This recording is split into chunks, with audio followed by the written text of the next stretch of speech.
ನಮಸ್ಕಾರ ವೀಕ್ಷಕರೇ, ನಾನು ನಿಮ್ಮ PH ನಾಯ್ಕೋಡಿ. NCI ನ್ಯೂಸ್ಗೆ ಸ್ವಾಗತ. 16.75 ಕೋಟಿ ವೆಚ್ಚದಲ್ಲಿ ಕಿತ್ತೂರು ರಾಣಿ ಚೆನ್ನಮ್ಮ ವಸತಿ ಶಾಲೆ ಸಂಕೀರ್ಣಕ್ಕೆ ಶಂಕುಸ್ಥಾಪನೆ. ಹುಮ್ನಾಬಾದ್ ಮತಕ್ಷೇತ್ರದ ಚಿಟ್ಟಗುಪ್ಪ ತಾಲೂಕಿನ ತಾಳಮಡಗಿ ಹಿಪ್ಪರ್ಗಾ ಗ್ರಾಮದ ಬಳಿ 16.75 ಕೋಟಿ ರು ವೆಚ್ಚದಲ್ಲಿ ನಿರ್ಮಾಣಗೊಳ್ಳಲಿರುವ ಕಿತ್ತೂರು ರಾಣಿ ಚೆನ್ನಮ್ಮ ವಸತಿ ಶಾಲೆ ಸಂಕೀರ್ಣದ ಶಂಕುಸ್ಥಾಪನೆಯನ್ನು ಇಂದು ನೆರವೇರಿಸಲಾಯಿತು. ಗ್ರಾಮೀಣ ಹಾಗೂ ಹಿಂದುಳಿದ ಪ್ರದೇಶಗಳ ಮಕ್ಕಳಿಗೆ ಗುಣಮಟ್ಟದ ಶಿಕ್ಷಣ ಒದಗಿಸುವುದು ಸರ್ಕಾರದ ಪ್ರಮುಖ ಆದ್ಯತೆಯಾಗಿದೆ.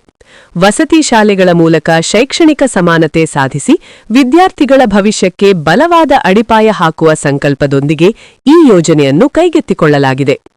ಈ ಹೊಸ ಶಾಲಾ ಸಂಕೀರ್ಣವು ಪ್ರದೇಶದ ಮಕ್ಕಳ ಶೈಕ್ಷಣಿಕ ಪ್ರಗತಿಗೆ ಮಹತ್ವದ ಉತ್ತೇಜನ ನೀಡಲಿದೆ. ಅಭಿವೃದ್ಧಿ ಕಾರ್ಯಗಳು ನಿರಂತರವಾಗಿ ಸಾಗುತ್ತವೆ. ಇದಕ್ಕೆ ಅಡ್ಡಿಪಡಿಸಿ ರಾಜಕೀಯ ಲಾಭ ಪಡೆಯಲು ಯತ್ನಿಸುವವರು ತಮ್ಮ ಕ್ಷೇತ್ರದ ಜನತೆಗೆ ಅನ್ಯಾಯ ಮಾಡುತ್ತಿರುವುದನ್ನು ಮನಗಾಣಬೇಕು. ಜನರ ಹಿತ, ಮಕ್ಕಳ ಭವಿಷ್ಯ ಮತ್ತು ಪ್ರದೇಶದ ಸಮಗ್ರ ಅಭಿವೃದ್ಧಿಯೇ ನಮ್ಮ ಮೊದಲ ಆದ್ಯತೆ. ಯಾವುದೇ ಅಡೆತಡೆಗಳಿಗೂ ಜಗ್ಗದೆ ಅಭಿವೃದ್ಧಿಯ ಪಥವನ್ನು ಮುಂದುವರಿಸಲಾಗುವುದು. ನಾವೆಲ್ಲ ಪ್ರಯತ್ನ ಮಾಡಿ ಹಿಪ್ಪರ್ಗಾದಲ್ಲಿ ತಾಳ್ಮಡಿಗೆ ಇತ್ತು, ಇಲ್ಲಿ ಜಮೀನು ಸಿಕ್ಕಿದೆ. ಸಮಾಜ ಕಲ್ಯಾಣ ಇಲಾಖೆ ವತಿಯಿಂದ ಅಂದರೆ ವಿಶೇಷವಾಗಿ ಕಲ್ಯಾಣ ಕರ್ನಾಟಕ ಅಭಿವೃದ್ಧಿ ಮಂಡಳಿಯ ಅನುದಾನದಲ್ಲಿ ಕಿತ್ತೂರು ರಾಣಿ ಚೆನ್ನಮ್ಮ ವಸತಿ ಶಾಲೆ, ಇದರ ಅಂದಾಜು 16,50,00,000. ಈ 16.5 ಕೋಟಿ ರೂಪಾಯಿ ಇದಕ್ಕೆ ಮೀಸಲಿಕ್ಕಿ ಟೆಂಡರ್ ಮಾಡಿದ್ದೇವೆ. ಇವತ್ತು ಈ ಕಾಮಗಾರಿ ಪ್ರಾರಂಭ ಮಾಡ್ತಾ ಇದ್ದೇವೆ. ಈಗಾಗಲೇ ನೀವು ನೋಡ್ತಾ ಇದ್ದೀರಿ, ಇಲ್ಲಿ ಸ್ಟೀಲ್ ಇದೆ, ಕಂಕರ್ ಇದೆ. ಈಗಾಗಲೇ ಫೌಂಡೇಶನ್ ಹಾಕ್ಲಿಕ್ಕೆ ತಯಾರಿ ಮಾಡ್ತಾ ಇದ್ದಾರೆ. ಈ ಕಾರ್ಯಕ್ರಮದಲ್ಲಿ ಮುಖ್ಯ ಅತಿಥಿಗಳಾಗಿ ವಿಧಾನ ಪರಿಷತ್ತಿನ ಸದಸ್ಯರಾದಂತ ಮಾನ್ಯ ಡಾಕ್ಟರ್ ಚಂದ್ರಶೇಖರ್ ಪಾಟೀಲ್ ಅವರಿದ್ದಾರೆ. ಜಿಲ್ಲಾಧಿಕಾರಿಗಳಾದ ಶ್ರೀಮತಿ ಶಿಲ್ಪಾ ಶರ್ಮಾ ಅವರಿದ್ದಾರೆ. ಮತ್ತೆ ಪ್ರದೀಪ್ ಮುತ್ಯ ಅವರಿದ್ದಾರೆ. ಕ್ರೈಸ್ಟ್ AWE ಯೋಗೇಶ್ ಇದ್ದಾರೆ, ಸಮಾಜ ಕಲ್ಯಾಣ ಇಲಾಖೆಯವರು. ಎಲ್ಲ ಈ ಭಾಗದ ಪ್ರಮುಖ ಮುಖಂಡಗಳಿದ್ದೀರಿ. ನಮ್ಮ ಬ್ಲಾಕ್ ಅಧ್ಯಕ್ಷರಾದಂತ ಅಫ್ಸರ್ ಮಿಯಾ ಅವರು, ಮಾನ್ಯ ಕಂಟೆಪ್ಪ ದಾನ ಅವರಿದ್ದಾರೆ, ರಾಜ್ಕುಮಾರ್ ಅವರಿದ್ದಾರೆ, ಶಿವರಾಜ್ ಅವರಿದ್ದಾರೆ, ವಿಜಯ್ ಕುಮಾರ್ ಅವರಿದ್ದಾರೆ, ಇಲ್ಲಿ ಸಿದ್ದರಾಮಪ್ಪ ಅವರಿದ್ದಾರೆ. ಉಪಸ್ಥಿತರಿರುವಂತ ಎಲ್ಲ ತೀರ್ಥ ಅವರಿದ್ದಾರೆ. ಎಲ್ಲ ನಮ್ಮ ಆತ್ಮೀಯ ಬಂಧುಗಳೇ, ಈ ಕಾರ್ಯಕ್ರಮಕ್ಕೆ ಕಳೆ ತಂದುಕೊಟ್ಟಂತವರು ಅಂತ ಹೇಳಿದ್ರೆ ನಮ್ಮ ವಿದ್ಯಾರ್ಥಿನಿ ಸಹೋದರ ಸಹೋದರಿಯರು ನೀವೆಲ್ಲ ಇದ್ದೀರಿ, ಬಂದಿದ್ದೀರಿ. ಇಷ್ಟು ಬಿಸಿಲು ಇದ್ರು ನಿಮ್ಮೆಲ್ಲರಿಗೆ ಇವತ್ತಿನ ಒಂದು ಕಾರ್ಯಕ್ರಮದ ಹಾರ್ದಿಕ ಅಭಿನಂದನೆ ಮತ್ತು ಶುಭಾಶಯಗಳನ್ನು ಕೋರ್ತಾ ಇದ್ದೇನೆ. ಆತ್ಮೀಯರೇ, ಇವತ್ತು ತಮ್ಗೆಲ್ಲ ಗೊತ್ತಿದೆ, ನಾವೆಲ್ಲ ಹೇಳ್ತೇವೆ, ಯಾವುದೇ ಒಂದು ಭಾಗ ಸರ್ವಾಂಗೀಣ ಅಭಿವೃದ್ಧಿ ಆಗಬೇಕು ಅಂತ ಹೇಳಿದ್ರೆ ಅದು ಶಿಕ್ಷಣದಿಂದಲೇ ಮಾತ್ರ ಸಾಧ್ಯ. ಅದಕ್ಕೆ ನಾವೆಲ್ಲ ಏನ್ ಹೇಳ್ತೇವೆ? ಶಿಕ್ಷಣವೇ ಶಕ್ತಿ. ಏನ್ ಹೇಳ್ತೇವೆ? ಶಿಕ್ಷಣವೇ ಶಕ್ತಿ. ಶಿಕ್ಷಣದಿಂದಲೇ ಪ್ರಗತಿ. ಶಿಕ್ಷಣದಿಂದಲೇ ಪ್ರಗತಿ. ನಾಲೆಜ್ ಇಸ್ ಪವರ್ ಅಂತ ಹೇಳ್ತೀವಿ. ಏನ್ ಹೇಳ್ತೀವಿ? ಇದು ಜ್ಞಾನಾಧಾರಿತವಾದಂತ ಸಮಾಜ. ಈಗ ಜ್ಞಾನಕ್ಕೆ ಬಹಳ ಬೆಲೆ ಇದೆ. ಬಂಗಾರಕ್ಕಿಂತಲೂ ಹೆಚ್ಚಿನ ಬೆಲೆ ಯಾವುದಕ್ಕಾದ್ರೆ ಇದ್ರೆ ಅದು ಜ್ಞಾನಕ್ಕೆ ಬೆಲೆ ಇದೆ ಅಂತ ನೀವೆಲ್ಲ ತಿಳ್ಕೊಳ್ಬೇಕು. ಇಂದಿನ ಮಕ್ಕಳೇ ನಮ್ಮ ನಾಡಿನ ಮುಂದಿನ ನಾಗರಿಕರು, ನಾಯಕರು. ಅದಕ್ಕೆ ಮಕ್ಕಳು ಬಹಳ ಮುಗ್ಧವಾಗಿರ್ತಾರೆ. ಬಹಳ ಮಕ್ಕಳಂತ ಹೇಳಿದ್ರೆ ದೇವರಂತಿದ್ದಾರೆ ಅಂತ ಹೇಳ್ತೇವೆ. ಅದಕ್ಕೆ ಕುವೆಂಪು ಅವರು ಹೇಳ್ತಾರೆ, ಮಕ್ಕಳು ಹುಟ್ಟಿದಾಗ ವಿಶ್ವ ಮಾನವರಾಗಿ ಹುಟ್ಟುತ್ತಾರೆ, ಅದು ಬೆಳೀತಾ ಬೆಳೀತಾ ಸ್ವಲ್ಪ ಕಲುಷಿತ ಆಗಿ ಅಲ್ಪ ಮಾನವರಾಗ್ತಾರೆ ಅಂತ. ನೀವೆಲ್ಲ ಅಲ್ಪ ಮಾನವರಾಗಬಾರ್ದು. ವಿಶ್ವ ಮಾನವರಾಗಿ ಹುಟ್ಟಿದ್ದೀರಿ, ವಿಶ್ವ ಮಾನವರಾಗೆ ಬೆಳಿಬೇಕು ಅಂತೇಳಿ ಇವತ್ತು ನಮ್ಮ ಸರ್ಕಾರ ನಿಮಗಾಗಿ ಎಲ್ಲಾ ಕಾರ್ಯಕ್ರಮಗಳನ್ನು ಮಾಡ್ತಾ ಇದ್ದೇವೆ. ಇವತ್ತು ಈ ಶಾಲೆಯನ್ನು ಕೊಡ್ತಾ ಇದ್ದೇವೆ, ಪ್ರಾರಂಭ ಮಾಡ್ತಾ ಇದ್ದೇವೆ. ನಿಮ್ಗೆಲ್ಲ ಗೊತ್ತಿದೆ, ಇವತ್ತು ಎಲ್ಲಾ ಕಡೆ ಒಂದು ರೀತಿಯಲ್ಲಿ ಬಡವರ ಮಕ್ಕಳು, ರೈತರ ಮಕ್ಕಳು, ಕಾರ್ಮಿಕರ ಮಕ್ಕಳು, ಶೋಷಿತರ ಮಕ್ಕಳು, ಅದರಲ್ಲಿ ಬಾಲಕಿಯರು ನೀವೆಲ್ಲ ಇದ್ದೀರಿ. ನಿಮ್ಗೆಲ್ಲ ಹಿಂದೆ ನೀವೆಲ್ಲ ಪ್ರಾಥಮಿಕ ಶಾಲೆಗೆ ಹೋಗ್ತಿದ್ರಿ, ಪೂರ್ವ ಪ್ರಾಥಮಿಕ ಶಾಲೆಗೆ ಹೋಗ್ತಿದ್ರಿ, ಪ್ರೌಢ ಶಾಲೆಗೆ ಹೋಗ್ತಿದ್ದೀರಿ. ಯಾವುದೇ ಮೂಲ ಸೌಕರ್ಯ ನಿಮ್ಗೆ ಸಿಗ್ತಾ ಇದ್ದಿಲ್ಲ. ಯಾರು ಶ್ರೀಮಂತರ ಮಕ್ಕಳಿದ್ದಾರೆ ಅವರೆಲ್ಲ ಪಬ್ಲಿಕ್ ಸ್ಕೂಲ್ಗೆ ತಮ್ಮ ಮಕ್ಕಳಿಗೆ ಪ್ರವೇಶ ಕೊಡಿಸ್ತಾ ಇದ್ರು, ಗೊತ್ತಲ್ಲ. ಅದಕ್ಕೆ ಬಡ ಮಕ್ಕಳಿಗೂ ಶ್ರೀಮಂತರ ಮಕ್ಕಳಿಗೆ ಯಾವ ರೀತಿಯಲ್ಲಿ ಗುಣಾತ್ಮಕ ಶಿಕ್ಷಣ ಸಿಗ್ತದೆ, ಎಲ್ಲಾ ರೀತಿಯ ಮೂಲ ಸೌಕರ್ಯ ಅವರಿಗೆ ಸಿಗ್ತದೆ. ಅದೇ ಮೂಲ ಸೌಕರ್ಯ, ಒಳ್ಳೆಯ ಗುಣಮಟ್ಟದ ಕಟ್ಟಡಗಳು, ಕೋಣೆಗಳು, ಆಟದ ಮೈದಾನ, ಪೀಠೋಪಕರಣ, ಪಾಠೋಪಕರಣ, ಶುದ್ಧ ಕುಡಿಯುವ ನೀರು, ಶೌಚಾಲಯ, ಅಲ್ಲಿ ಇವತ್ತು ಉದ್ಯಾನವನ, ಇವೆಲ್ಲಾ ರೀತಿಯಲ್ಲಿ ಮೂಲ ಸೌಕರ್ಯ ಕೊಟ್ಟು, ನಿಮ್ಗೆ ರಕ್ಷಣೆ ಕೊಟ್ಟು, ನಿಮ್ಗೆ ಉತ್ತಮವಾದಂತಹ ಶಿಕ್ಷಕರಿಗೆ ಕೊಟ್ಟು, ಇವತ್ತು ನಿಮಗೆ ಒಳ್ಳೆಯ ಸತ್ಪ್ರಜೆಗಳನ್ನಾಗಿ ಮಾಡಿ ನಿಮ್ಗೆ ಉತ್ತಮ ನಾಗರಿಕರನ್ನಾಗಿ ಮಾಡಬೇಕು ಅನ್ನುವಂತ ಘನ ಉದ್ದೇಶದಿಂದ ಸರ್ಕಾರ ಇವತ್ತು ಮೊರಾರ್ಜಿ ದೇಸಾಯಿ ವಸತಿ ಶಾಲೆಗಳಿರ್ಬೋದು, ಕಿತ್ತೂರು ರಾಣಿ ಚೆನ್ನಮ್ಮ ಶಾಲೆ ಇರ್ಬೋದು, ಡಾಕ್ಟರ್ ಬಾಬಾ ಸಾಹೇಬ್ ಅಂಬೇಡ್ಕರ್ ವಸತಿ ಶಾಲೆಗಳಿರ್ಬೋದು, ಎಪಿಜೆ ಅಬ್ದುಲ್ ಕಲಾಂ ವಸತಿ ಶಾಲೆಗಳಿರ್ಬೋದು, ಇವತ್ತಿಲ್ಲಿರುವಂತ ಶ್ರೀಮತಿ ಇಂದಿರಾ ಗಾಂಧಿ ಅವರ ವಸತಿ ಶಾಲೆಗಳಿರ್ಬೋದು, ಅಟಲ್ ಬಿಹಾರಿ ವಾಜಪೇಯಿ ವಸತಿ ಶಾಲೆ ಇರ್ಬೋದು, ಇವೆಲ್ಲ ವಸತಿ ಶಾಲೆಗಳು ಅಂದ್ರೆ 5ನೇ ತರಗತಿಯಿಂದ 10ನೇ ತರಗತಿವರೆಗೆ ಮತ್ತೆ ಈಗ ಅಪ್ಗ್ರೇಡ್ ಮಾಡಿ ಮೇಲ್ದರ್ಜೆಗೇರಿಸಿ PU ವರೆಗೆ ಪರಿಪೂರ್ಣ ಶಿಕ್ಷಣ ಕೊಡುವವರೆಗೇನು ನಿಮ್ಗೆಲ್ಲ ಒಂದೇ ಕಡೆ, ಒಂದೇ ಪ್ರದೇಶದಲ್ಲಿ ನಿಮ್ಗೆ ಉತ್ತಮವಾದಂತ ಶಿಕ್ಷಣ ಕೊಡಬೇಕು ಅಂತ ಹೇಳಿ ಸಾವಿರಾರು ಕೋಟಿ ರೂಪಾಯಿ ಇವತ್ತು ಖರ್ಚು ಮಾಡಿ ನಿಮ್ಗೆ ಈ ಒಂದು ಶಾಲೆಗಳನ್ನು ಪ್ರಾರಂಭ ಮಾಡ್ತಾ ಇದ್ದೀವಿ ಅನ್ನುವಂತ ಮಾತನ್ನು ಹೇಳಲಿಕ್ಕೆ ಬಯಸ್ತಾರೆ. ನೋಡಿ, ಹಿಂದೆ ನಮ್ಮ ಸರ್ಕಾರ ಇದ್ದಾಗ ನಾನು ಮತ್ತೆ ಉಸ್ತುವಾರಿ ಮಂತ್ರಿ ಇದ್ದೆ 16, 17, 18ರಲ್ಲಿ. ಅವಾಗ ನಮ್ಮ ನೆಚ್ಚಿನ ಮುಖ್ಯಮಂತ್ರಿಗಳಾದಂತಹ ಸಿದ್ದರಾಮಯ್ಯನವರು ಇವತ್ತು ಶೋಷಿತರ ಮಕ್ಕಳಿಗೆ, ಬಡವರ ಮಕ್ಕಳಿಗೆ ಏನ್ ಮಾಡಬೇಕು ಅಂತ ಕೇಳಿದಾಗ ಎಲ್ಲಾ ಕಡೆಯಿಂದ ನಾವೆಲ್ಲ ಶಾಸಕರಾಗಿ ಪ್ರಸ್ತಾವನೆ ಕೊಟ್ಟಿವಿ. ಏನಪ್ಪ, ಮಕ್ಕಳಿಗೆ ಶಿಕ್ಷಣವೇ ಮುಖ್ಯ, ಅದಕ್ಕೆ ಇಂಥ ಶಾಲೆಗಳು ಪ್ರಾರಂಭ ಮಾಡಬೇಕು ಅಂತ ಹೇಳಿ ನಾವೊಂದು ತೀರ್ಮಾನವನ್ನು ಮಾಡಿ ಹೋಬಳಿಗೆ ಒಂದು ವಸತಿ ಶಾಲೆ ಮಾಡ್ತೀವಿ ಅಂತ ಹೇಳಿ ಘೋಷಣೆ ಮಾಡಿ ನಮ್ಮ ಜಿಲ್ಲೆಯಲ್ಲಿ 30 ಹೋಬಳಿಗಳಿದಾವೆ. 30 ಹೋಬಳಿ ಇದಾವೆ. ಹೋಬಳಿಗೊಂದು ಮಾಡಿ 32 ವಸತಿ ಶಾಲೆಗಳು, ಹೋಬಳಿಗಿಂತ ಹೆಚ್ಚು ವಸತಿ ಶಾಲೆಗಳು ನಾವು ಪ್ರಾರಂಭ ಮಾಡಿದ್ದೇವೆ. ಅವೆಲ್ಲ ವಸತಿ ಶಾಲೆಗಳಲ್ಲಿ ಈಗ ಸುಮಾರು ನೋಡಿ 7,870 ಬಡ ಮಕ್ಕಳಿಗೆ ಪ್ರವೇಶ ಕೊಡ್ತಾ ಇದ್ದೇವೆ. 5ನೇ ತರಗತಿಯಿಂದ 10ನೇ ತರಗತಿವರೆಗೆ ಇಲ್ಲಿ. ಅದರಲ್ಲಿ ಎಲ್ಲಾ ಸಮುದಾಯದವರು ಇದ್ದಾರೆ. ಅದರ ಜೊತೆಯಲ್ಲಿ ಪದವಿ ಕಾಲೇಜು ಮೇಲ್ದರ್ಜೆಗೇರಿಸಿದ್ದು 3, ಅದರಲ್ಲಿ 320 ಮಕ್ಕಳಿಗೆ ಪ್ರವೇಶ ಕೊಡುವಂತದಕ್ಕೆ ಮಂಜೂರಾತಿಯನ್ನು ಕೊಟ್ಟಿದ್ದೇವೆ. ಹೀಗಾಗಿ ಎಲ್ಲಾ ಮಕ್ಕಳ ಸಂಖ್ಯೆ ಸೇರಿದ್ರೆ ಸುಮಾರು 8,000 ಮಕ್ಕಳಿಗೆ, 8,000 ಮಕ್ಕಳಿಗೆ ಉಚಿತವಾಗಿ ಅವರಿಗೆ ವಸತಿ, ಅವರಿಗೆ ಸಮವಸ್ತ್ರ, ಅವರಿಗೆ ಶೂಸ್, ಅವರಿಗೆ ಬೂಟ್ಸ್, ಅವ್ರಿಗೆ ಎಲ್ಲಾ ರೀತಿಯ ಸೌಕರ್ಯಗಳು ಕೊಡುವಂತಹ ಪಬ್ಲಿಕ್ ಶಾಲೆಗಿಂತಲೂ ಉತ್ತಮವಾದಂತಹ ಒಂದು ವಾತಾವರಣ ನಿರ್ಮಾಣ ಮಾಡಿ ನಿಮ್ಮ ವಿದ್ಯಾಭ್ಯಾಸಕ್ಕಾಗಿ, ನಿಮ್ಮ ಭವಿಷ್ಯಕ್ಕಾಗಿ ಇವತ್ತು ನಾವು ಈ ಒಂದು ಯೋಜನೆಯನ್ನು ರೂಪಿಸಿದ್ದೇವೆ ಅಂತ ಹೇಳಿ ನಾನು ತಮ್ಮೆಲ್ಲರಿಗೆ ಹೇಳಲಿಕ್ಕೆ ಬಯಸ್ತಾ ಇದ್ದೇನೆ. ಅಲ್ಲಿ ಮಾತಾಡಬೇಡಪ್ಪ, ಅಲ್ಲಿ ಈ ಕಡೆ ಬಾಪ. ಇವತ್ತು ಆತ್ಮೀಯ ಬಂಧುಗಳೇ, ನೀವೆಲ್ಲ ಭವಿಷ್ಯದ ಪ್ರಜೆಗಳಿದ್ದೀರಿ. ಇವತ್ತು ನಮ್ಮ ಮಕ್ಕಳಿಗೆ ಒಳ್ಳೆ ರೀತಿ ಶಿಕ್ಷಣ ಕೊಡಬೇಕು ಅಂತ ಹೇಳಿದ್ರೆ ಮಕ್ಕಳ ಜವಾಬ್ದಾರಿ. ಆ ಜವಾಬ್ದಾರಿನೂ ಇವತ್ತು ಎಲ್ಲರದ ಜವಾಬ್ದಾರಿ ಇದೆ. ಎಲ್ಲಕ್ಕಿಂತ ಪ್ರಮುಖವಾದಂತಹ ಜವಾಬ್ದಾರಿ ಅಂತ ಹೇಳಿದ್ರೆ ತಂದೆ ತಾಯಿಗಳ ಜವಾಬ್ದಾರಿ. ಇವತ್ತು ಯಾವ ಮಕ್ಕಳಿಗೆ ಜನನಿ ತಂದೆ ತಾಯಿಗಳೇ ಮೊದಲನೇ ಗುರುಗಳು ಅಂತ ಹೇಳ್ತೀವಿ. ಏನ್ ಹೇಳ್ತೀವಿ? ನಿಮ್ ಮೊದಲನೇ ಗುರು ಯಾರು? ತಂದೆ ತಾಯಿಗಳ ಮನೇನೆ ಪಾಠಶಾಲೆ, ಮನೇನೆ ಪಾಠಶಾಲೆ. ಹೀಗಾಗಿ ಜನನಿಯಿಂದ ಪಾಠ ಕಲಿತಂತ ಮಕ್ಕಳು ಧನ್ಯರು ಅಂತ ಹೇಳ್ತಾರೆ. ಅಂದ್ರೆ ತಾಯಿಯಿಂದ ಪಾಠ ಕಲಿತಂತ ಮಕ್ಕಳು. ಹೀಗಾಗಿ ನಾನು ನೋಡ್ತಾ ಇದ್ದೇನೆ, ಅನೇಕ ಜನ ಪಾಲಕರು ಬಂದಿರಬಹುದು. ಯೋಗೇಶ್ ಹೇಳಿದೆ, ಮಕ್ಕಳ ಜೊತೆಲಿ ಪಾಲಕರಿಗೂ ಕರೆಸಿ ಅಂತ ಹೇಳಿ. ಇವತ್ತು ಪಾಲಕರ ಸಭೆ ಆಗ್ತದೆ, ಬಹಳ ಕಡಿಮೆ ಬರ್ತಾರೆ.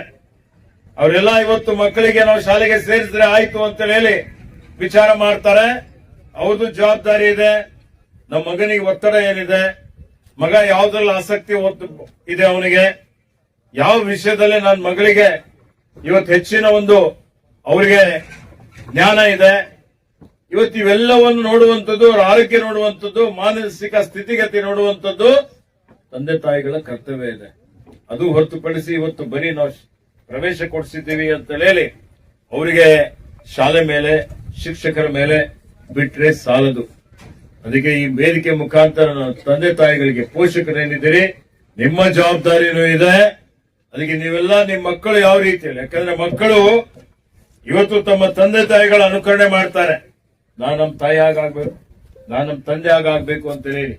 ಅದಕ್ಕೆ ಅವರ ಜವಾಬ್ದಾರಿನೂ ಬರೀ ಹೊರಗಡೆ ಕೂತು ಗಪ್ಶಪ್ ಮಾಡುವಂಥದ್ದು, ಅವನು ಹೀಗಿದ್ದಾನೆ ಇವನು ಹೀಗಿದ್ದಾನೆ ಅನ್ನೋದಕ್ಕಿಂತಲೂ ತಮ್ಮ ಮಕ್ಕಳೇ ನಿಮ್ಮ ಆಸ್ತಿ ಇದ್ದಾರೆ. ಮುಂದೆ ನಿಮ್ಮ ಪರಿವಾರಕ್ಕೆ ಒಂದು ರೀತಿಯಲ್ಲಿ ಆಸರೆ ಆಗುವಂತವ್ರು, ಗೌರವ ತರುವಂತವ್ರು ಅಂತ ಹೇಳಿದ್ರೆ ಅದು ನಿಮ್ಮ ಮಕ್ಕಳು ಮಾತ್ರ. ಮಕ್ಕಳಿಗೆ ಹೆಚ್ಚಿನ ಆದ್ಯತೆ ಕೊಡಬೇಕು ಅನ್ನುವಂತ ಮಾತನ್ನು ಹೇಳಿಕೆ ಬಯಸ್ತಾ ಇದ್ದೇನೆ. ಮಕ್ಕಳ ನಂತರ ಯಾರ ಜವಾಬ್ದಾರಿ ಇದೆ? ಮಕ್ಕಳ ನಂತರ ಗುರುಗಳ ಜವಾಬ್ದಾರಿ. ಗುರುಗೆ ಬಹಳ ದೊಡ್ಡ ಸ್ಥಾನ ಇದೆ. ಗುರು ಬ್ರಹ್ಮ, ಗುರು ವಿಷ್ಣು, ಗುರುದೇವ ಮಹೇಶ್ವರ, ಗುರು ಸಾಕ್ಷಾತ್ ಪರ ಬ್ರಹ್ಮ ತಸ್ಮೈ ಶ್ರೀ ಗುರುವೇ ನಮಃ. ವಾ, ಚೆನ್ನಾಗಿ ಕಲ್ತಿದ್ದೀರಿ, ಚಪ್ಪಾಳೆ ತಟ್ಟಿದ್ದೀರಿ. ಹೇಳಕ್ಕಿಂತ ಮೊದಲೇ ಹೇಳ್ತಾ ಇದ್ದೀನಿ. ಅದಕ್ಕೆ ಶಿಕ್ಷಕರ ಮೇಲೆ ದೊಡ್ಡ ಶಿಕ್ಷಕರು ಇವತ್ತು ಈ ದೇಶದ ಬೆನ್ನೆಲುಬು. ಇವತ್ತು ಮಕ್ಕಳಿಗೆ ತಯಾರು ಮಾಡುವಂತವ್ರು, ವೇದಿಕೆ ಕಲ್ಪಿಸಿಕೊಡುವಂತವ್ರು. ಇವತ್ತು ಅದಕ್ಕೆ ಅವರು ಮಕ್ಕಳಿಗೆ ಯಾರಿಲ್ಲ, ನಿಮ್ಮ ಪ್ರಾಚಾರ್ಯರಿದ್ದಾರೆ, ನಿಮ್ಮ ಶಿಕ್ಷಕರಿದ್ದಾರೆ, ವಾರ್ಡನ್ ಇದ್ದಾರೆ, ಅಡಿಗೆ ಸಹಾಯಕರಿದ್ದಾರೆ, ಅವರೆಲ್ಲರ ಜವಾಬ್ದಾರಿ ಇದೆ. ನಿಮ್ಮ ಮಕ್ಕಳು ನೀವೇನಿದ್ದೀರಿ, ನಿಮ್ಗೆ ಸ್ವಂತ ಮಕ್ಕಳು ಅಂತ ಹೇಳಿ ತಿಳಿದುಕೊಂಡು ಅವ್ರು ನಿಮ್ಗೆ ಮಾರ್ಗದರ್ಶನ ಮಾಡಿ ನಿಮ್ಗೆ ಬೆಳೆಸುವಂತ ಒಂದು ಕೆಲಸ ಮಾಡಿದ್ರೆ ಅವರಿಗೆ ಆ ಭಗವಂತನು ಮೆಚ್ತಾನೆ, ಅವ್ರಿಗೆ ಒಳ್ಳೇದಾಗ್ತದೆ. ಆ ರೀತಿಯಲ್ಲಿ ಶಿಕ್ಷಕರು ಸಹಿತ ಇವತ್ತು ಅವ್ರ ಮೇಲೆ ದೊಡ್ಡ ಜವಾಬ್ದಾರಿ ಇದೆ. ಅದೇ ರೀತಿಯಲ್ಲಿ ಸಮಾಜದ್ದು ಅಂತ ಹೇಳಿದ್ರೆ ಗ್ರಾಮ ಪಂಚಾಯತಿ, ತಾಲೂಕ್ ಪಂಚಾಯತಿ, ಜಿಲ್ಲಾ ಪಂಚಾಯತಿ, ಜಿಲ್ಲಾಡಳಿತ, ಶಾಸಕರು, ಸಂಸದರು ಎಲ್ಲರ ಜವಾಬ್ದಾರಿ ಇದೆ. ನಿಮ್ಗೇನ್ ಬೇಕಾಗಿದೆ, ಯಾವ ರೀತಿಯಲ್ಲಿ ಮೂಲ ಸೌಕರ್ಯ ಬೇಕಾಗಿದೆ, ನಿಮ್ಗೆ ರಕ್ಷಣೆ ಕೊಡುವಂಥದ್ದು, ನಿಮ್ ಬಗ್ಗೆ ಮಾಹಿತಿ ತೆಗೆದುಕೊಳ್ಳುವಂಥದ್ದು, ಎಲ್ಲಾ ರೀತಿಯಲ್ಲಿ ಇವತ್ತು ಮಾಡುವಂಥದ್ದು ಬಹಳ ಅವಶ್ಯಕತೆ ಇದೆ.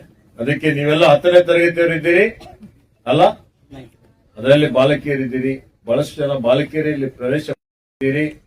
ಹೀಗಾಗಿ ನಿಮ್ಮೆಲ್ಲರಲ್ಲಿ ಒಂದು ಛಲ ಇರ್ಬೇಕು, ಒಂದು ದೊಡ್ಡ ಗುರಿ ಇಟ್ಕೊಳ್ಬೇಕು. ಹಿಂದೆಲ್ಲ ನಾವು ಚಿಕ್ಕವರಿದ್ದಾಗ ಒಂದು ಮಾತು ಹೇಳ್ತಾ ಇದ್ರು, ಒಂದು ಗಾದೆ ಮಾತಿದೆ, ಏನಿದೆ? If wealth is last, nothing is last. Wealth ಅಂದ್ರೆ ಏನು? ಸಂಪತ್ತು. ಗುಡ್. ವೆಲ್ತ್ ಅಂದ್ರೆ ಸಂಪತ್ತು. ಹಣ ಕಳೆದೋದ್ರೆ ಮತ್ತೆ ಬರ್ತದೆ, ಬರುತ್ತಲ್ಲ, ಗಳಿಸಬಹುದಲ್ಲ, ಗಳಿಸಬಹುದು. Wealth is last, nothing is last. If health is last, health ಅಂದ್ರೆ ಏನು? ಆರೋಗ್ಯ. Health is last, something is last. ಆರೋಗ್ಯ ಕೆಟ್ಟೋಯ್ತು ಅಂದ್ರೆ ಏನೋ ಒಂದು ಹೋಗಿದಾಗಪ್ಪ. ಈಗ ನೋಡಿದ್ರೆ ಸಣ್ಣ ಸಣ್ಣವ್ರಿಗೆ ನೋಡ್ತಾ ಇರ್ತೀವಿ ನಾವು. ಇನ್ನು ನೀವು ಪರವಾಗಿಲ್ಲ, ಕೆಲವೊಂದ್ ಕಡೆ ಹೋದ್ರೆ ಇಷ್ಟಿಷ್ಟೇ ಇದ್ದಾರೆ ಮಕ್ಕಳು. 10ನೇ ತರಗತಿ ಮಕ್ಕಳು ನೋಡಿದ್ರೆ ಇವತ್ತು 3.5-4 ಫೀಟು, 4.25 ಫೀಟು ಹಿಂಗೆ. ಅದರಲ್ಲಿ ಬಾಲಕಿಯರು ಬಹಳ ಇವತ್ತು ವೇಟು ಇರಲ್ಲ, ಹೈಟು ಇರಲ್ಲ. ಹೀಗಾಗಿ ಆರೋಗ್ಯ ಕಾಪಾಡಿಕೊಳ್ಬೇಕು ಅಂತ ಹೇಳಿ ಸಣ್ಣ ಮಕ್ಕಳಿಗೆ ನೋಡ್ತಾ ಇದ್ದೀವಿ ಏನೇನಾಗ್ತಾ ಇದೆ. ಯಾರಿಗೆ BP ಇದೆ, ಶುಗರ್ ಇದೆ, ಹೃದಯ ಕಾಯಿಲೆ ಇದೆ, ಕಿಡ್ನಿ ಕಾಯಿಲೆ ಇದೆ, ಅನೇಕ ಕಾಯಿಲೆಗಳಿಂದ ಬಳಲ್ತಾ ಇದ್ದೀರಿ. ಆರೋಗ್ಯವಂತ ಸಮಾಜ ನಿರ್ಮಾಣ ಆಗಬೇಕು ಅಂದ್ರೆ ಆರೋಗ್ಯವಂತ ಮಕ್ಕಳು ಇರ್ಬೇಕಲ್ಲ. ಹಾಗೆ ನೀವೆಲ್ಲ ಆರೋಗ್ಯದ ಬಗ್ಗೆ ಹೆಚ್ಚಿನ ಗಮನ ಹರಿಸಬೇಕು. ಬರೀ ಓದ್ಬೇಕು, 100ಕ್ಕೆ 100% ತರಬೇಕು. 100ಕ್ಕೆ 100% ತಂದ್ರು ಆಯ್ತು, ಜ್ಞಾನ ಬರ್ತದೆ. ಅದ್ರ ಜೊತೆಲಿ ಏನ್ ಬೇಕು ನಿಮ್ಗೆ? ಆರೋಗ್ಯನೂ ಬೇಕು, ಸಾಮಾನ್ಯ ಜ್ಞಾನ, ಕಾಮನ್ ಸೆನ್ಸ್ ಅಂತ. ಬದುಕಿನಲ್ಲಿ ನೀವು ಯಶಸ್ಸು ಗಳಿಸಬೇಕು ಅಂತ ಹೇಳಿದ್ರೆ ಬಹಳ ಪ್ರತಿಭಾವಂತಿದ್ದಾರೆ, 100ಕ್ಕೆ 100 ಫಸ್ಟ್ ರ್ಯಾಂಕ್ ಪಡೆದಿದ್ದಾನೆ. ಅವನಿಗೆ ಸಾಮಾನ್ಯ ಜ್ಞಾನ ಇಲ್ಲದೆ ಇದ್ರೆ ಅವನ ಸಮಾಜದಲ್ಲಿ ಏನು ಮಾಡ್ಲಿಕ್ಕೆ ಸಾಧ್ಯ ಆಗಲ್ಲ. ಅದಕ್ಕೆ ನೀವೆಲ್ಲ ಒತ್ತಡದಲ್ಲಿ ಇರ್ತೀರಿ. ನಿಮ್ ತಂದೆ ತಾಯಿಗಳು ಮೆಡಿಕಲ್ ಮಾಡಬೇಕು, ಓದೋದು, ಇವತ್ತು ಅದೇ ರಂಗ್ ಹೊಡೆಯೋದು, ಇವತ್ತು ಅದರಲ್ಲಿ ಆರೋಗ್ಯನ ಹಾಳು ಮಾಡ್ಕೊಳ್ತೀರಿ, ಮಾನಸಿಕವಾಗಿ ದುರ್ಬಲ ಆಗ್ತೀರಿ. ಅದಕ್ಕೆ ನಿಮ್ಗೆ ಯಾವುದ್ರಲ್ಲಿ ಆಸಕ್ತಿ ಇದೆ? ಯಾರಿಗೆ ಕಲೆಯಲ್ಲಿ ಆಸಕ್ತಿ ಇರ್ತದೆ, ಯಾರಿಗೆ ಚಿತ್ರದಲ್ಲಿ ಆಸಕ್ತಿ ಇರ್ತದೆ, ಯಾರಿಗೆ ವಿಜ್ಞಾನದಲ್ಲಿ ಇರ್ತದೆ, ಯಾರಿಗೆ ವಾಣಿಜ್ಯದಲ್ಲಿ ಆಸಕ್ತಿ ಇರ್ತದೆ, ಯಾರಿಗೆ ಕ್ರೀಡಾಕೂಟದಲ್ಲಿ ಆಟ ಪಾಠಗಳಲ್ಲಿ ಆಸಕ್ತಿ ಇರ್ತದೆ, ಯಾರಿಗೆ ಗಾಯನದಲ್ಲಿ ಆಸಕ್ತಿ ಇರ್ತದೆ, ಯಾವುದ್ರಲ್ಲಿ ಪ್ರತಿಭೆ ಸುಪ್ತವಾಗಿರ್ತದೆ ಎಲ್ಲರ ಹತ್ರ. ಆ ಪ್ರತಿಭೆ ಹೊರಹೊಮ್ಮಲಿಕ್ಕೆ ಏನು ಪರಿಸರ ನಿರ್ಮಾಣ ಮಾಡಬೇಕು ಅದನ್ನು ಮಾಡುವಂತ ಕರ್ತವ್ಯ ನಮ್ಮೆಲ್ಲರದ್ದು ಇದೆ. ಹೀಗಾಗಿ ನಿಮ್ಗೆ ಆಸಕ್ತಿ ಯಾವುದ್ರಲ್ಲಿದೆ ಅದನ್ನೇ ಆಯ್ಕೆ ಮಾಡಿಕೊಂಡು ನೀವು ಮುಂದೆ ಹೋಗ್ಬೇಕು. ಆರೋಗ್ಯವನ್ನು ಕಾಪಾಡಬೇಕು. ಏನ್ ಮಾಡ್ಬೇಕು? ಆರೋಗ್ಯ ಕಾಪಾಡಬೇಕು ಅಂತ ಹೇಳಿದ್ರೆ ವ್ಯಾಯಾಮ ಮಾಡಬೇಕು, ವಾಕಿಂಗ್ ಮಾಡಬೇಕು, ಯೋಗ ಮಾಡಬೇಕು, ಜೊತೆಯಲ್ಲಿ ಪರಿಶ್ರಮ ಮಾಡಬೇಕು. ಬೆಳಗ್ಗೆ ಎದ್ದು ಚೆನ್ನಾಗಿ ಊಟ ಎಲ್ಲ ತಿಂಡಿ ಎಲ್ಲ ಚೆನ್ನಾಗಿ ಮಾಡ್ಬೇಕು, ಕಾಯಿಪಲ್ಯ ತಿನ್ಬೇಕು. ಚೆನ್ನಾಗಿ ಊಟ ಮಾಡ್ತೀರಾ? ಮಾಡ್ತೀರಿ. ಅದಕ್ಕೆ ನೀವೆಲ್ಲ ಆರೋಗ್ಯವಂತರಾಗಿರ್ಬೇಕು ಅಂತ ಹೇಳಿ ಕೊನೆಯದಾಗಿ ಏನ್ ಹೇಳ್ತಾರೆ? If character is last everything is last. Character ಅಂದ್ರೆ ಏನು? ಕ್ಯಾರೆಕ್ಟರ್ ಅಂದ್ರೆ ಚಾರಿತ್ರ್ಯ. ಯಾರು ಇವತ್ತು ನಾವೆಲ್ಲ ಸತ್ಯ ನ್ಯಾಯ ನೀತಿ ಮೇಲೆ ಇರಬೇಕು ಅನ್ನೋಂಥದ್ದು ಗೊತ್ತಾಯ್ತಾ? ರಾಷ್ಟ್ರೀಯತೆ, ದೇಶಭಕ್ತಿ, ಸಮಾಜದ ಬಗ್ಗೆ ಕಳಕಳಿ ಇಟ್ಕೊಂಡು ಸತ್ಯ ನ್ಯಾಯ ನೀತಿ ಮೇಲೆ ನಡಿಬೇಕು ಅನ್ನೋಂಥದ್ದು. ಅದಕ್ಕೆ ಚಾರಿತ್ರ್ಯವಂತರು ಅಂತ ಹೇಳಿದ ಮೇಲೆ ಮುಂದೆ ಯಾವುದೇ ದುಶ್ಚಟ ದುರ್ಗುಣಗಳಿಗೆ ಬಲಿ ಆಗಬಾರ್ದು. ತಂದೆ ತಾಯಿಗಳಿಗೆ ಗೌರವ ಕೊಡಬೇಕು. ಇವತ್ತು ಆ ರೀತಿಯಲ್ಲಿ ನೀವು ಬೆಳೆದ್ರೆ ಸಮಾಜಕ್ಕೆ ನೀವೆಲ್ಲ ಶಕ್ತಿ ಆಗ್ತೀರಾ ನೀವೆಲ್ಲ ಆಗ್ತೀರಿ ಅಂತ ನಮಗೆ ಭರವಸೆ ಇದೆ. ಅದಕ್ಕೆ ನೀವೆಲ್ಲ ಏನ್ ಗುರಿ ಇದೆ? ನೀವೆಲ್ಲ ವಿದ್ಯಾಭ್ಯಾಸ ಮಾಡ್ತಾ ಇದ್ದಾಗ 10ನೇ ತರಗತಿಯಲ್ಲಿದ್ದೀರಿ, ಪದವಿ ಪೂರ್ವ ಹೋಗಿದ್ರೆ ವಿಜ್ಞಾನ ತಗೋಬೇಕಾ, ಇವತ್ತು ಆರ್ಟ್ಸ್ ತಗೋಬೇಕಾ, ವಾಣಿಜ್ಯ ತಗೋಬೇಕಾ, ಏನ್ ಮಾಡ್ಬೇಕು? ಇಂಜಿನಿಯರಿಂಗ್ ಮಾಡ್ಬೇಕಾ, ಮೆಡಿಕಲ್ ಮಾಡ್ಬೇಕಾ, ಅಥವಾ ರೈತರಾಗ್ಬೇಕಾ, ರಾಜಕಾರಣಿ ಆಗ್ಬೇಕಾ? ದೊಡ್ಡದ ಕನಸು ಕಾಣಬೇಕು. ನೀವೆಲ್ಲ ಏನ್ ಕಾಣಬೇಕು? ದೊಡ್ಡ ಕನಸುಗಳು. ಎಲ್ಲಾದ್ರೂ ಹೋಗಿ ನಾನು ಆಕಾಶಕ್ಕೆ ಹೋಗ್ತೀನಿ ಅಂದ್ರೆ ಯಾವ್ದಾದ್ರು 2ನೇ ಅಂತಸ್ತಿಗೆ ಹೋಗ್ಕೊಡ್ತೀನಿ. ಗೊತ್ತಾಯ್ತಾ? ಅದಕ್ಕೆ ಇವತ್ತು ನೀವೆಲ್ಲ ಸ್ವಾಮಿ ವಿವೇಕಾನಂದರು ಒಂದು ಮಾತನ್ನು ಹೇಳ್ತಾರೆ. ಏನ್ ಹೇಳ್ತಾರೆ? Good. Arise awake and stop not in the goal is reach. ಹೇಳಿ ಎದ್ದೇಳಿ. ಅದಕ್ಕೆ ಗುರಿ ಏನಿರ್ಬೇಕು ನಿಮ್ದು? ನಾನು ಬಾಹ್ಯಾಕಾಶಕ್ಕೆ ಹೋಗ್ತೀನಿ ಅಂತ ಗುರಿ ಇಟ್ಕೊಂಡ್ರಿ ಅಂದ್ರೆ ಮತ್ತೆಲ್ಲಾದ್ರೂ 100 ಫೀಟ್ ಮೇಲಾದ್ರೂ ಹೋಗ್ತೇನೆ. ಗೊತ್ತಾಯ್ತಾ? ಆ ರೀತಿಯಲ್ಲಿ ನೀವು ದೊಡ್ಡ ಗುರಿ ಪೂರ್ತಿ ಮಾಡಬೇಕು ಅಂದ್ರೆ ಕಠಿಣ ಪರಿಶ್ರಮ ಮಾಡ್ಬೇಕು. ಏನ್ ಮಾಡ್ಬೇಕು? ಪರಿಶ್ರಮ ಮಾಡದೆ ಏನೂ ಸಿಗೋದಿಲ್ಲ. ಆತ್ಮವಿಶ್ವಾಸ. ಆತ್ಮವಿಶ್ವಾಸ ಅಂದ್ರೆ self confidence. Self confidence can move the mountains ಅಂತ ಹೇಳ್ತಾರೆ. ಏನ್ ಹೇಳ್ತಾರೆ? ಆತ್ಮವಿಶ್ವಾಸ ಇದ್ರೆ ಪರ್ವತವನ್ನು ಚಲಿಸುವಂತೆ ಮಾಡ್ತದೆ. ನಿನ್ನ ಹತ್ರ ಎಳ್ಳಷ್ಟು ಆತ್ಮವಿಶ್ವಾಸ ಇದ್ರೆ ಅಸಂಭವವಾದಂಥದ್ದು ಏನೂ ಇಲ್ಲ. ಸರಿನಾ?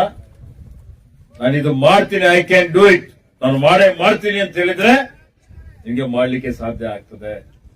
ಅದಕ್ಕೆ ಇವತ್ತು ನೀವೆಲ್ಲ ದೊಡ್ಡ ದೊಡ್ಡ ಬಾಲಕಿಯರು ಎಲ್ಲದರಲ್ಲಿ ಮುಂದೆ ಬರ್ತಾ ಇದ್ದೀರಿ. ಇವತ್ತು ನೀವು ವಿಜ್ಞಾನದಲ್ಲಿದ್ದೀರಿ, ತಂತ್ರಜ್ಞಾನದಲ್ಲಿದ್ದೀರಿ, ಆಡಳಿತದಲ್ಲಿದ್ದೀರಿ, ಇವತ್ತು ಎಲ್ಲಾ ಕ್ಷೇತ್ರದಲ್ಲಿದ್ದೀರಿ, ಕ್ರೀಡಾಕೂಟದಲ್ಲಿದ್ದೀರಿ. ಒಲಿಂಪಿಕ್ ಪದವಿ ಎಲ್ಲಕ್ಕಿಂತ ಹೆಚ್ಚಿಗೆ ಯಾರು ತಗೊಂಡಿದ್ದಾರೆ? ಯಾರಮ್ಮ? ಮಹಿಳೆಯರೇ ತಗೊಂಡಿದ್ದಾರೆ. ಯಾವ ಮಹಿಳೆ ತಗೊಂಡಿದ್ದಾರೆ ಹೇಳ್ರಿ? ಯಾರ್ಯಾರಿಗೆ ಗೊತ್ತು? ಕೈ ಎತ್ತರಿ. ಮೊದಲು ಒಲಿಂಪಿಕ್ಸ್ ಬಗ್ಗೆ ರಾಷ್ಟ್ರಾದ್ಯಂತ ಚರ್ಚೆ ಯಾರ್ದಾಯ್ತು? ಕರೆಕ್ಟ್. ಚಪ್ಪಾಳೆ ತಟ್ರಿ, ಹುಷಾರಿದೆ. ಮತ್ತೆ ಆಮೇಲೆ ಈಗ ಬ್ಯಾಡ್ಮಿಂಟನ್ ದಲ್ಲಿ ಯಾರಿದ್ದಾರೆ? ಕುಸ್ತಿಯಲ್ಲಿ ಯಾರಿದ್ದಾರೆ? ಮೇರಿ ಕಾಮ್ ಹೆಸರು ಕೇಳಿದಿರಿ? ಸೈನಾ ನೆಹ್ವಾಲ್ ಹೆಸರು ಕೇಳಿದಿರಿ? ಸುಮಾರು ಜನ ಮಹಿಳೆಯರು ಇವತ್ತು ಒಲಿಂಪಿಕ್ಸ್ ನಲ್ಲಿ, ಕಾಮನ್ವೆಲ್ತ್ ನಲ್ಲಿ, ಅಂತಾರಾಷ್ಟ್ರೀಯ ಮಟ್ಟದಲ್ಲಿ ಬಹಳಷ್ಟು ದೊಡ್ಡ ಮಟ್ಟದಲ್ಲಿ ಸಾಧನೆ ಮಾಡಿದ್ದಾರೆ. ಗೊತ್ತಾ? ಆ ಸಾಧನೆ ನಾವು ಮಾಡ್ತೀವಿ ಅನ್ನೋಂತ ಛಲ ನಿಮ್ಮೆಲ್ಲರಿಗೆ ಇರಬೇಕು. ಅದಕ್ಕಾಗಿ ಶಾಲಾಗಳೆಲ್ಲ ನಾವು ನೂರಾರು ಕೋಟಿ ರೂಪಾಯಿ ಖರ್ಚು ಮಾಡಿ ನಿಮ್ಗೆ ಎಲ್ಲಾ ರೀತಿಯ ವ್ಯವಸ್ಥೆ ಮಾಡ್ತಾ ಇದ್ದೀವಿ. ಇದಕ್ಕೆ ನಾನು ಹೆಚ್ಚಿನ ಸಮಯ ತೆಗೆದುಕೊಳ್ಳದೆ ಇವತ್ತು ಒಳ್ಳೆ ರೀತಿಯಿಂದ ವಿದ್ಯಾಭ್ಯಾಸ ಮಾಡಿ ಒಳ್ಳೆ ನಾಗರಿಕರಾಗಿ ಹುಮ್ನಾಬಾದ್ ಕ್ಷೇತ್ರ ಅಭಿವೃದ್ಧಿ ಪಥದತ್ತ ಹೋಗ್ತಾ ಇದೆ. ಅಭಿವೃದ್ಧಿಯಲ್ಲೇ ಯಾವುದೇ ರಾಜಕೀಯ ಇಲ್ಲ. ನಮ್ಮ ಸರ್ಕಾರ ಕಾಂಗ್ರೆಸ್ ಸರ್ಕಾರ ನಾವು ಬಂದೀಗ 3 ವರ್ಷ ಆಗ್ತಾ ಇದೆ. ನಡೆದಂತೆ ನುಡಿತಾ ಇದ್ದೇವೆ. ಎಲ್ಲಾ ಗ್ಯಾರಂಟಿಗಳು ಅನುಷ್ಠಾನಕ್ಕೆ ತಂದಿದ್ದೇವೆ. ಎಲ್ಲಾ ರೀತಿಯ ಅಭಿವೃದ್ಧಿ ಪರ ಕೆಲಸ ಕಾರ್ಯಗಳು ಮಾಡ್ತಾ ಇದ್ದೇವೆ. ಡಾಕ್ಟರ್ ಚಂದ್ರಶೇಖರ್ ಪಾಟೀಲ್ ಇದ್ದಾರೆ, ಭೀಮರಾವ್ ಪಾಟೀಲ್ ಇದ್ದಾರೆ, ಮಾಜಿ ಸಚಿವರಾದಂತಹ ರಾಜಶೇಖರ್ ಪಾಟೀಲ್ ಅವರಿದ್ದಾರೆ, ಹಾಲಿ ಶಾಸಕರಾದಂತ ಸಿದ್ದು ಪಾಟೀಲ್ ಅವರಿಗೂ ಆಹ್ವಾನ ಮಾಡಿದ್ದೆ ನಾನು ಬರ್ರಿ ಅಂತ ಹೇಳಿ. ಯಾವ ಕಾರಣಕ್ಕೆ ಬಂದಿಲ್ಲ ಗೊತ್ತಿಲ್ಲ ನನಗೆ. ಎಲ್ಲರ ಉದ್ದೇಶ ಅಭಿವೃದ್ಧಿ. ಅಭಿವೃದ್ಧಿನೇ ನಮ್ಮ ಮಂತ್ರ. ರಾಜಕೀಯ ಅಂದ್ರೆ ಏನು? ರಾಜಕೀಯ ಅಂದ್ರೆ ಸಮಾಜ ಸೇವೆ. ಈಗ ಬಹಳ ಕಲುಷಿತ ಆಗಿದೆ. ಆದರೆ ಇವತ್ತು ನಮ್ಮ ಗುರಿ ಏನಿದೆ ಅದೇ ಮುಂದುವರಿಬೇಕು. ನಾನು ಉಸ್ತುವಾರಿ ಸಚಿವನಾಗಿದ್ದೇನೆ, ಅರಣ್ಯ ಇಲಾಖೆ ಸಚಿವನಾಗಿದ್ದೇನೆ. ಅರಣ್ಯದ ಬಗ್ಗೆನೂ ನಿಮ್ಗೆ ಗೊತ್ತಿರಬಹುದಲ್ಲ. ಅರಣ್ಯ ಬೇಕಾಗಿಲ್ಲ. ಹಸಿರೇ ಹಸಿರೇ ಕಾಡು ಬೆಳೆಸಿ ಎಷ್ಟು ಪ್ರತಿಶತ ಇರಬೇಕು ಅರಣ್ಯ? ಭೂಭಾಗದ ಎಷ್ಟು ಪ್ರತಿಶತ ಅರಣ್ಯ ಇರಬೇಕು? ತಜ್ಞರೇನು ಹೇಳ್ತಾರೆ? ಏನಪ್ಪ ನೀ ಹೇಳ್ಬೇಡ. ಎಷ್ಟಿರ್ಬೇಕು? ಇಲ್ಲಪ್ಪ, ಇದು ಮಾತಾಡೋದು ಎಷ್ಟು ಪರ್ಸೆಂಟೇಜ್ ಇರಬೇಕು? ಯಾರೋ ಹೇಳಿದಂಗೆ ಕಾಣಿಸ್ತಾರೆ. 33% ಅರಣ್ಯ ಇರಬೇಕು. ಎಷ್ಟಿದೆ ಕರ್ನಾಟಕ ರಾಜ್ಯದಲ್ಲಿ? ಎಷ್ಟಿದೆ? 21% ಇದೆ. ಎಷ್ಟಿದೆ? 21% ಇದೆ. ನಮ್ಮ ಜಿಲ್ಲೆಯಲ್ಲಿ ಇನ್ನೂ ಕಡಿಮೆ ಇದೆ. 5-6% ಮಾತ್ರ ಇದೆ. ಹೀಗಾಗಿ ಜಿಲ್ಲೆಯಲ್ಲಿ ಮುಂದೆ ಪ್ರಕೃತಿ ಪರಿಸರ ಉಳಿಸಬೇಕು ಅಂತ ಹೇಳಿದ್ರೆ ಮರ ಬೆಳೆಸಬೇಕು. ಇಲ್ಲಿ ಪ್ರತಿಯೊಬ್ಬ ಶಾಲೆ ಸ್ಕೂಲ್ ಕಟ್ತಾ ಇದೀವಲ್ಲ, ಇಲ್ಲಿ ಸುತ್ತಮುತ್ತ ಖಾಲಿ ಜಾಗ ಇದ್ದ ಕಡೆ ಎಲ್ಲ ಚೆನ್ನಾಗಿ ಮರ ಗಿಡ ಎಲ್ಲ ಬೆಳೆಸ್ಬೇಕು. ಬೆಳೆಸ್ತೀರಿ? ಒಬ್ಬೊಬ್ಬರು ಒಂದೊಂದು ಜವಾಬ್ದಾರಿ ತಗೋಬೇಕು. ನಿಮ್ ಮನೆ ಎದುರಿದ್ದ ಮರ ಕಡಿಲಿಕ್ಕೆ ಬಿಡಬಾರದು. ಅರ್ಥ ಆಯ್ತಾ? ಸ್ವಚ್ಛತೆ ಕಾಪಾಡಬೇಕು. ಶುದ್ಧ ನೀರು, ಶುದ್ಧ ಗಾಳಿ, ಶುದ್ಧ ಆಹಾರ ಬೇಕಾ ಇಲ್ಲ? ಗಾಳಿಯಲ್ಲಿ ಮಾಲಿನ್ಯ, ನೀರಿನಲ್ಲಿ ಮಾಲಿನ್ಯ, ಆಹಾರದಲ್ಲಿ ಮಾಲಿನ್ಯ, ಎಲ್ಲಾ ಮಾಲಿನ್ಯ ರಹಿತವಾಗಿರ್ಬೇಕು. ಅದೆಲ್ಲ ನಿಮ್ಮ ಜವಾಬ್ದಾರಿ. ನಿಮ್ಮ ಮುಂದಿನ ನಾಗರಿಕರಿದ್ದೀರಿ. ಮಾಡ್ತೀರಿ? ಅರಣ್ಯ ಬೆಳೆಸ್ತೀರಿ? ವನ್ಯಜೀವಿಗಳ ಬಗ್ಗೆ ಕೇಳಿರಿ? ಆನೆ, ಹುಲಿ, ಚಿರತೆ ನೋಡಿರಿ? ನಿಮ್ಗೆ ಬೆಂಗಳೂರು ಕರ್ಕೊಂಡೋಗಿ ಅಲ್ಲಿ ಬಂಡೀಪುರದಾಗ ಬಿಟ್ಬಿಡ್ತೀನಿ. ಚಿರತೆ, ಆನೆ, ಹುಲಿ ಎಲ್ಲವೂ ಇದೆ. ಗೊತ್ತಾ? ಪ್ರಕೃತಿ ಪರಿಸರ ಸಮತೋಲನ ಕಾಪಾಡಬೇಕು ಅಂದ್ರೆ ಆನೆ, ಚಿರತೆ ಎಲ್ಲವೂ ಬೇಕು ಅಲ್ವಾ? ಅದಕ್ಕೆ ಪರಿಸರ ಬಗ್ಗೆನೂ ತಾವು ಚೆನ್ನಾಗಿ ಅಧ್ಯಯನ ಮಾಡಿ. ಈಗಾಗಲೇ ಮಾತಾಡಿದ್ದಾರೆ ಡಾಕ್ಟರ್ ಚಂದ್ರಶೇಖರ್ ಪಾಟೀಲ್ ಅವರು. ಯಾವುದೇ ಗುತ್ತೇದಾರ್ ತಗೊಂಡಿದ್ದಾರೆ, ಯಾವ ತಗೊಂಡಿದ್ದಾರೆ ನನಗೆ ಗೊತ್ತಿಲ್ಲ. ಇವತ್ತಿದು ಸಮಾಜ ಕಲ್ಯಾಣ ಇಲಾಖೆ ವತಿಯಿಂದ ಅನುಷ್ಠಾನ ಆಗ್ತಾ ಇದೆ, ಕ್ರೈಸ್ ವತಿಯಿಂದ. ಇಲ್ಲೇ WAW ಇಬ್ರು ಇದ್ದಾರೆ. ನೀವು ಗುಣಮಟ್ಟದ ಕಾಮಗಾರಿ ಮಾಡಿದ್ರೆ ನಿಮಗೆ ತಂದು ಸನ್ಮಾನ ಮಾಡ್ತೀವಿ ಎಲ್ಲರೂ ಕೂಡಿ. ಕಳಪೆ ಮಟ್ಟದ ಅಂತೇಳಿ ಏನಾದ್ರೂ ಹೊರಗಡೆ ಬಂತು ಅಂದ್ರೆ ನಿಮಗೆ ಮನೆಗೆ ಕಳಿಸ್ತೀವಿ. ಬಹಳ ಸ್ಪಷ್ಟವಾಗಿ ಹೇಳ್ತಾರೆ. ಇವತ್ತು ಗುಣಮಟ್ಟದಲ್ಲಿ ಯಾವುದೇ ಕಾಂಪ್ರಮೈಸ್ ಇಲ್ಲ. ಹಿಂದೆ ಈಗಾಗಲೇ ದೂರು ಬಂದಿದೆ. ಇದೇ ಗುತ್ತೇದಾರೇನೋ ದುಬಳಗುಂಡಿಯಲ್ಲಿ ಬೇರೆ ಕಡೆ ಕುಡಿಯುವ ನೀರಿನ ಯೋಜನೆ ಅನುಷ್ಠಾನದಲ್ಲಿ ಲೋಪಗಳಾಗಿದೆ ಅಂತ ಹೇಳಿ ಈಗಾಗಲೇ ಮುಖ್ಯ ಕಾರ್ಯನಿರ್ವಾಹಕ ಅಧಿಕಾರಿಗಳಿಗೆ ಅದರ ಬಗ್ಗೆ ತಪಾಸಣೆ ಮಾಡಿ ಎನ್ಕ್ವೈರಿ ಮಾಡಿ ಅಂತ ನಾನು ಆದೇಶ ಕೊಟ್ಟಿದ್ದೇನೆ. ತನಿಖಾ ವರದಿ ಬಂದ ಮೇಲೆ ಅವ್ರ ಮೇಲೆ ಕ್ರಮ ಆಗ್ತದೆ. ಅದಕ್ಕೆ ಬಹಳ ಸ್ಪಷ್ಟವಾಗಿ ಹೇಳ್ತಾ ಇದ್ದೇನೆ, ಗುಣಮಟ್ಟ ಕಾಪಾಡಿಕೊಂಡು ಇವತ್ತು ಕಾಲಮಿತಿಯಲ್ಲಿ ಎಷ್ಟು ಸಮಯ ಕೊಟ್ಟಿದ್ದೇವೆ ಆ ಸಮಯ ಒಳಗಾಗಿ ಈ ಒಂದು ಕಟ್ಟಡ ನಿರ್ಮಾಣ ಮಾಡಿ ಮತ್ತೆ ನಾವೇ ಬಂದು ಈ ಕಟ್ಟಡದ ಉದ್ಘಾಟನೆ ಮಾಡ್ತೀವಿ ಅಂತ ಹೇಳಿ ತಮ್ಮಲ್ಲಿ ಇಷ್ಟು ಮಾತುಗಳನ್ನು ಹೇಳಿ, ಬಹಳ ಜನ ಪಾಪ ಹಿರಿಯರೆಲ್ಲ ಬಂದಿದ್ದಾರೆ. ಬಿಸಿಲು ಜಾಸ್ತಿ ಆಗ್ತಾ ಇದೆ. ಮತ್ತೆ ಇಲ್ಲಿ ಏನಾದ್ರೂ ಇಲಾಖೆ ವತಿಯಿಂದ ಅದಕ್ಕೆ ಏನಾದ್ರೂ ಸಪೋರ್ಟ್ ಬೇಕು ಅಂದ್ರೆ ಮಾಡೋಣ. ಅರ್ಥ ಆಯ್ತಾ? ಸರ್, ನಮ್ಮ ಏರಿಯಾದಾಗ ಒಂದು 50 ಹಿಡ್ಕೊಂಡು 60 ಜಿಂಕೆಗಳು ವನ್ಯಜೀವಿಗಳಿದಾವೆ. ಅದಕ್ಕೆ ಒಂದು 50% ಸಬ್ಸಿಡಿ ಕೊಟ್ಟು ನಿಮ್ಗೆ ಫೆನ್ಸಿಂಗ್ ಮಾಡ್ಲಿಕ್ಕೆ ಏನಾದ್ರು ಮಾಡ್ಬೋದಾ ಅಂತ ನೋಡ್ತಾ ಇದ್ದೀನಿ. ಇದು ಪ್ರಸ್ತಾವನೆ ಕೊಡಿ, ಕೊಟ್ರೆ ಅದಕ್ಕೆ ಸೋಲಾರ್ ತಂತಿ ನಿರ್ಮಾಣ ಮಾಡ್ಲಿಕ್ಕೆ ನಾನು ಅದಕ್ಕೆ ಮಂಜೂರಾತಿ ಮಾಡುವಂತ ಕೆಲಸ ಮಾಡ್ತೇನೆ. ಗೊತ್ತಾಯ್ತಾ? ನಮ್ಮಲ್ಲಿ 2 ಎಕರೆ ಕಬ್ಬು ಪೂರ ಸಾಪಾಡಿ ಸರ್.